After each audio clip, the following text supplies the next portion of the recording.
Hollywood ప్రముఖ hero Salman Khan ఇంటి దగ్గర కాల్పులు జరిపింది తామేనని లారెన్స్ బిష్నోయ్ గ్యాంగ్ ప్రకటించింది. కాల్పుల ఘటనపై పోలీసులు దర్యాప్తు చేస్తుండగానే లారెన్స్ బిష్నోయ్ గ్యాంగ్ ఈ ప్రకటన చేసింది. బైక్ పై వచ్చిన ఇద్దరు దుండగులు సల్మాన్ నివసించే గెలాక్సీ అపార్ట్మెంట్ దగ్గర కాల్పులు జరపడం దేశవ్యాప్తంగా సంచలనం సృష్టించింది.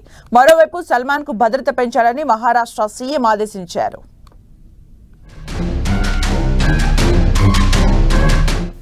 సల్మాన్ ఖాన్ ఇంటి దగ్గర కాల్పులు జరగడం సంచలనంగా మారింది. సల్మాన్ ముంబైలోని బాంద్రా ప్రాంతంలో నివసిస్తున్నాడు. ఆయన నివసించే గెలాక్సీ అపార్ట్మెంట్స్ ముందు ఇద్దరు దుండగులు 4 రౌండ్ల కాల్పులు జరిపారు.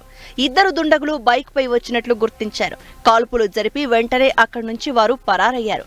కాల్పుల శబ్దానికి స్థానికులు భయాందోళన చెందారు. దీనిపై ఫిర్యాదు అందడంతో స్థానిక పోలీసులతో పాటు క్రైమ్ బ్రాంచ్ పోలీసులు, ఫోరెన్సిక్ నిపుణులు కాల్పులు జరిగిన ప్రాంతానికి వెళ్లి పరిశీలించారు. సల్మాన్ ఇంటి దగ్గర పటిష్ట భద్రత కల్పించారు. సల్మాన్ ఖాన్ కు మహారాష్ట్ర సీఎం ఏక్నాథ్ షిండే ఫోన్ చేసి మాట్లాడారు. సల్మాన్ కు భద్రత పెంచాలని సీఎం ఆదేశించారు.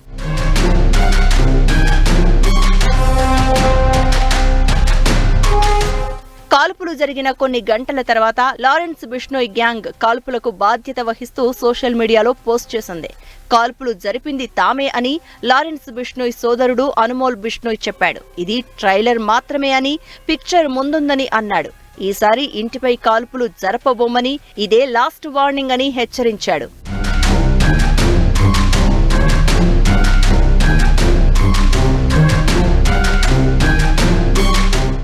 సల్మాన్ కు గతంలోనూ బెదిరింపులు వచ్చాయి.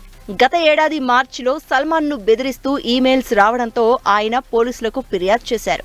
దీనిపై విచారణ జరిపిన ముంబై పోలీసులు గ్యాంగ్స్టర్లు లారెన్స్ బిష్నోయ్, గోల్డీ బ్రార్ పై ఎఫ్ఐఆర్ నమోదు చేశారు. ఎన్ఐఏ దర్యాప్తులో సైతం గ్యాంగ్స్టర్లు సల్మాన్ ను టార్గెట్ చేసుకున్నట్లు తేలింది. దీంతో మహారాష్ట్ర ప్రభుత్వం ఆయన భద్రతను పెంచింది. సల్మాన్ కు Y+ భద్రత కేటాయించింది. అలాగే సల్మాన్ కు గన్ లైసెన్స్ మంజూరు చేసింది. అప్పటి నుంచి ఇద్దరు సాయుధ గార్డులు సల్మాన్ కు భద్రత ఇస్తున్నారు. అయినప్పటికీ ఇప్పుడు ఆయన నివాసం దగ్గర కాల్పులు జరగడం భయాందోళనకు గురి చేస్తోంది.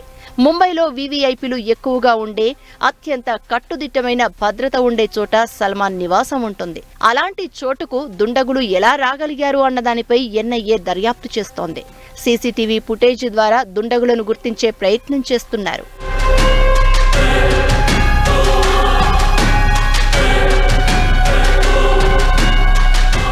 కృష్ణ జింకలను వేటాడిన కేసు విచారణ సమయంలో లారెన్స్ బిష్నోయ్ సల్మాన్ పై విమర్శలు చేశాడు. బిష్నోయ్ల మనోభావాలను సల్మాన్ దెబ్బతీశాడని ఆరోపించాడు. కొన్నాళ్లుగా సల్మాన్ కు బెదిరింపులు వస్తున్నాయి. సల్మాన్ ను హతమార్చడమే తన లక్ష్యమని గతంలోనే లారెన్స్ బిష్నోయ్ ప్రకటించాడు.